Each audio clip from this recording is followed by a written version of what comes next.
Everyone. I'm Jacqueline, and this is my sister Alexa, and we are from Dateability. We're the founders of Dateability, which is the only dating app for disabled and chronically ill communities as a whole. So we welcome people with physical disabilities, intellectual disabilities, psychiatric disabilities, neurodivergence, chronic illness, and then we also do welcome non-disabled people. And I spent a fair amount of time in Massachusetts, mostly Boston and Central Mass. But we're now in Colorado, but just wanted to say, go Bruins.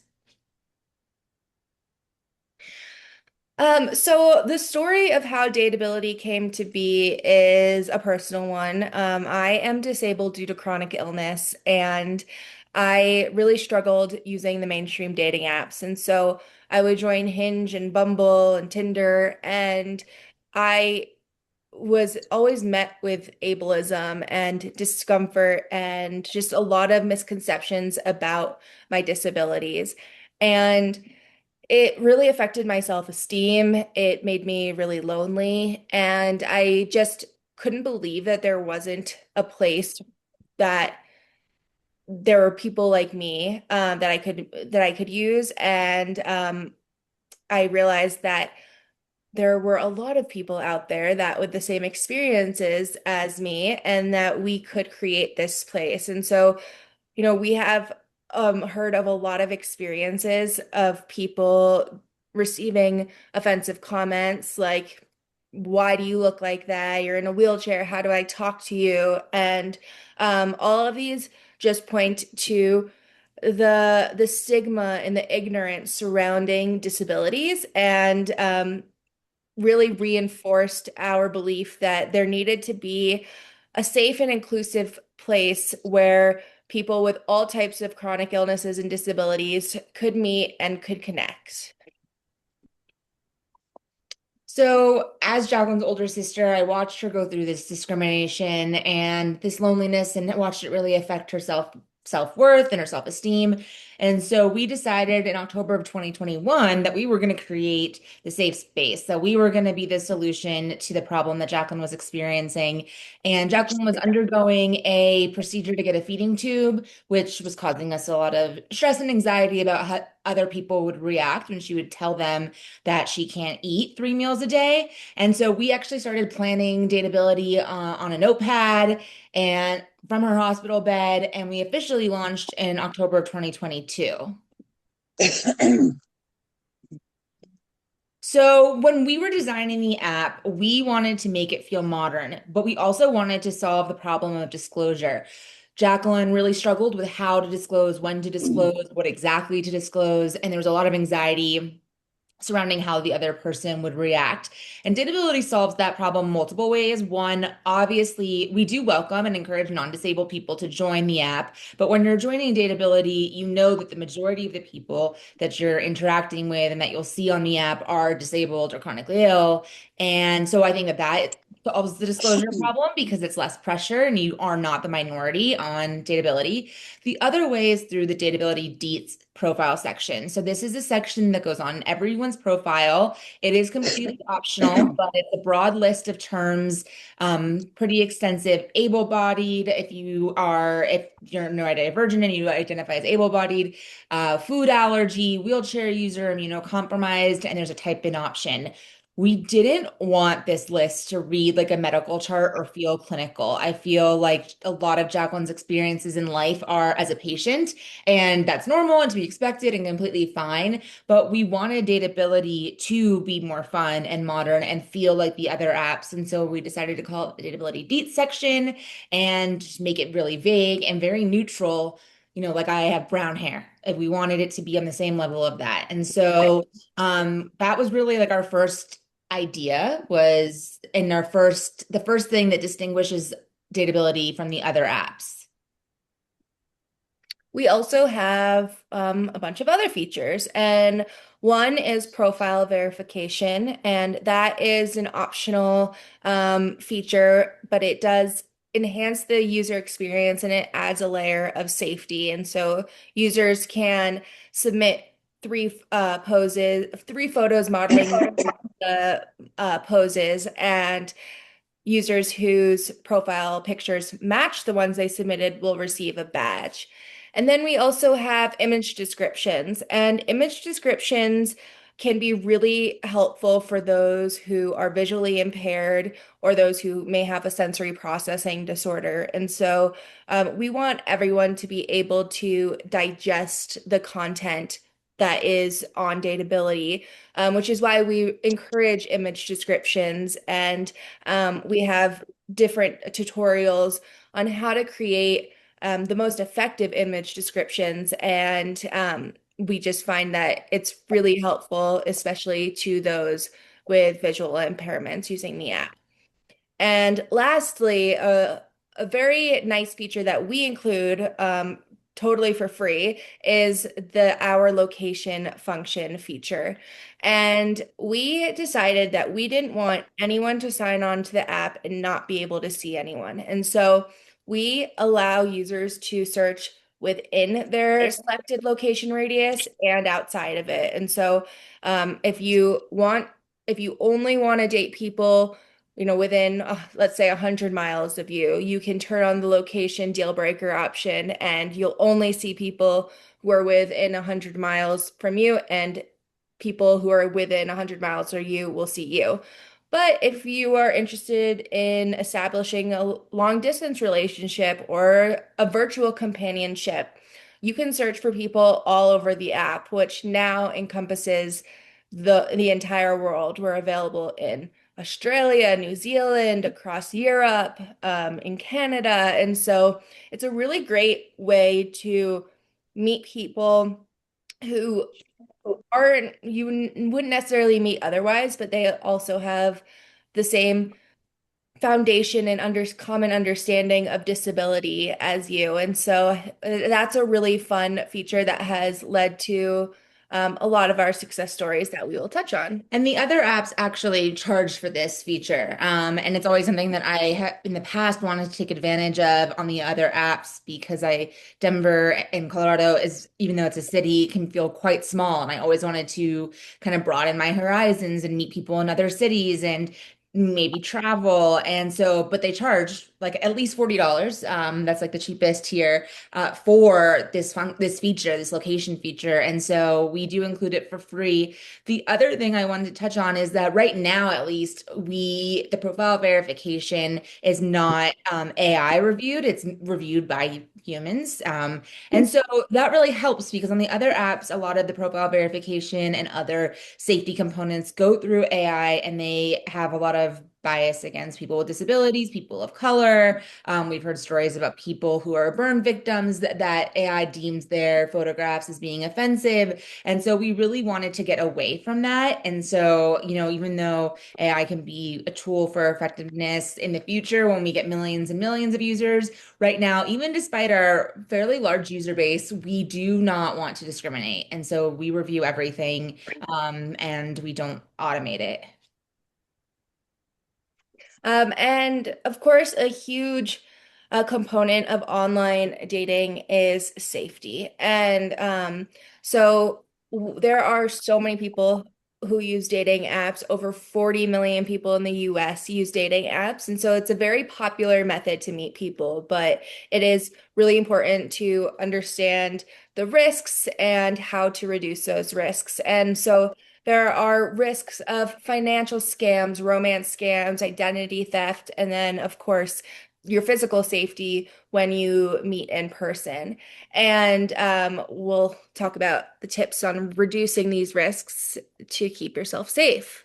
And just to, as a caveat, this happens with the internet regardless. So I heard somebody ask a question about Facebook and if there's people on Facebook that they don't know, it's different than a dating app because on a dating app, you're meeting someone you don't know, and that's kind of why you're the purpose of joining. But these safety tips can help protect you on the internet, regardless of what application you're using. Yeah, absolutely. I think that these tips are applicable to Instagram, Snapchat, really any internet presence.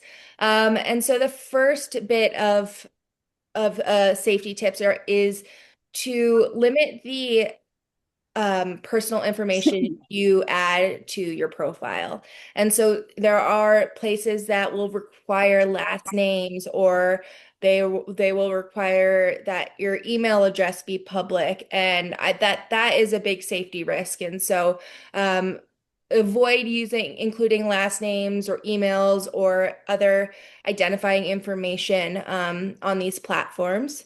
And then the second is do not add precise location information, including the home or a workplace.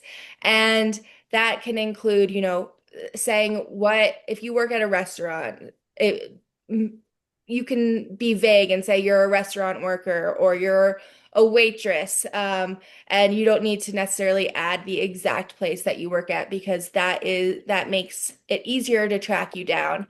Of course, do not include your home address and any information that can point people in the specific direction of your home. We like to keep things as vague as possible, including, what if I were to use a dating app, I would say that I am from Denver, and Denver is a larger city that just giving that information won't give anything away. Also, sharing family history in your bio can be a risk factor, so avoid giving those specifics. And then for photos, it's really important to remember that you want your photos to be more vague than specific. So let's say you have a uniform for work. Don't post your uniform. Don't post, let's say you're a nurse at a hospital. Make sure that you don't post that your scrubs indicate what hospital you work at, or that you take a picture in front of your workspace because that is also an easy way to track someone down.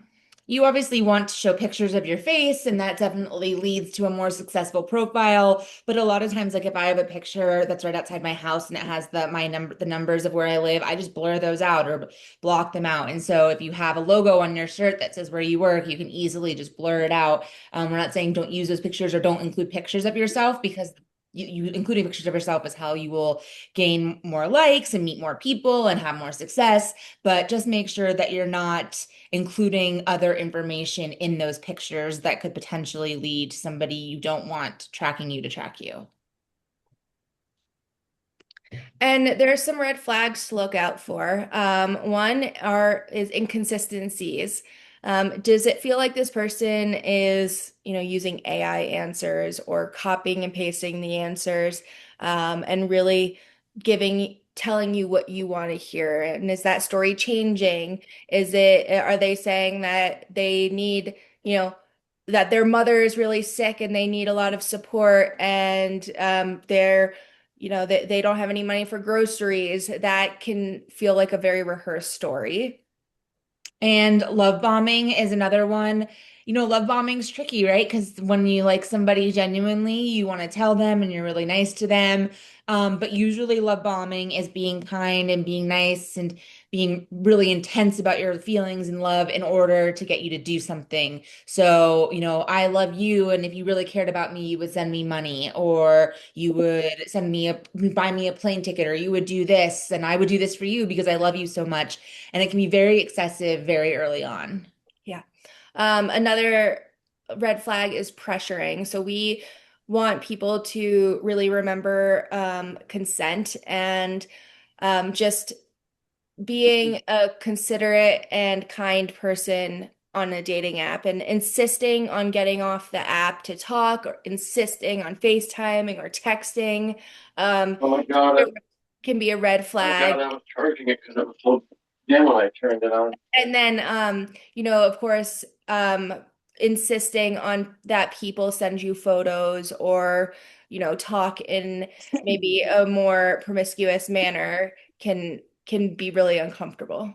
And sometimes, these things don't necessarily mean that they have like bad intentions, but it's just a red flags to look out for. I think for the insisting of getting off the app to talk and like early sexual talk, sometimes that is what a person's personality is like. And so there's this fine line of accepting people for who they are and banning them from the app because they're a safety risk. The asking for money is an absolute no-go. I don't think that's pretty black and white. And so that's our next. Any requests for personal info, bank account information, social security number, passwords, asking for money, asking for bank wires, that is an absolute no-go. And if we find out that a user is doing that on the app, we will remove them immediately. And, this isn't to scare you. We think education is like the best way to keep yourself safe. We do take safety really seriously on the app, but disabled people can also be bad people. And I think that's, the message that we want to send is that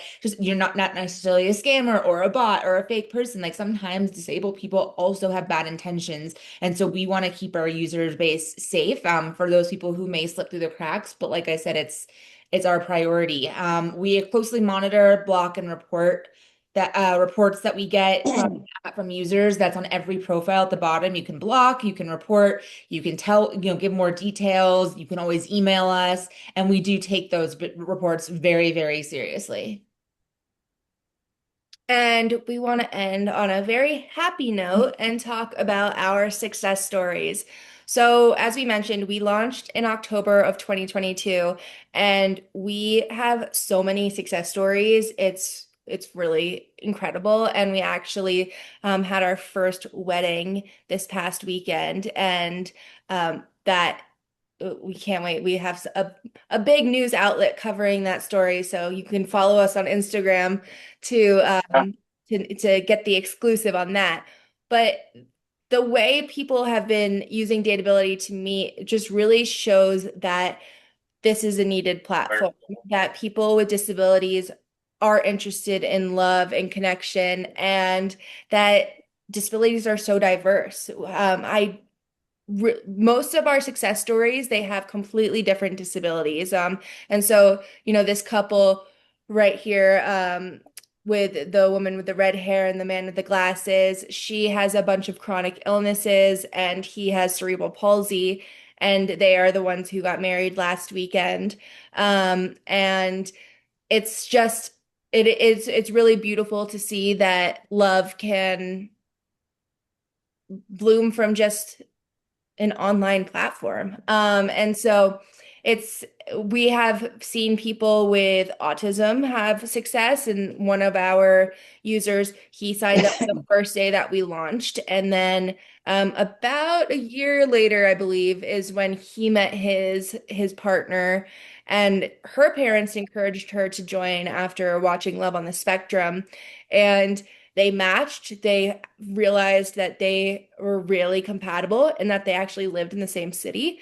And they have been dating going on like 2.5 years now. And so it's been really exciting to watch him and her experience their first relationship. We have, like Jacqueline said, relationships that have started because they've lived in the same city. We've had relationships that are currently long distance. We've had relationships that started out long distance and then they moved to be in the same city together. Really diverse diagnoses, really diverse stories, but life-changing stories. And so hopefully I think the promise of love and the hope definitely overshadows how scary the internet can be. And that's, It's exactly yours. what we want. And It's your new so one. just wanted to share some of the success stories and give everyone that hope because everyone deserves love and Dateability exists to make love accessible for everyone. So we would love to see you on Dateability. You can scan the QR code, or check out our Very smiley. info.dateabilityapp.com. And of course, we're available on all of the app stores and on web app at dateabilityapp.com. And we would love to see you on there, connect with our community. And yeah, if you have any questions, we would love to hear them and love to give you some answers.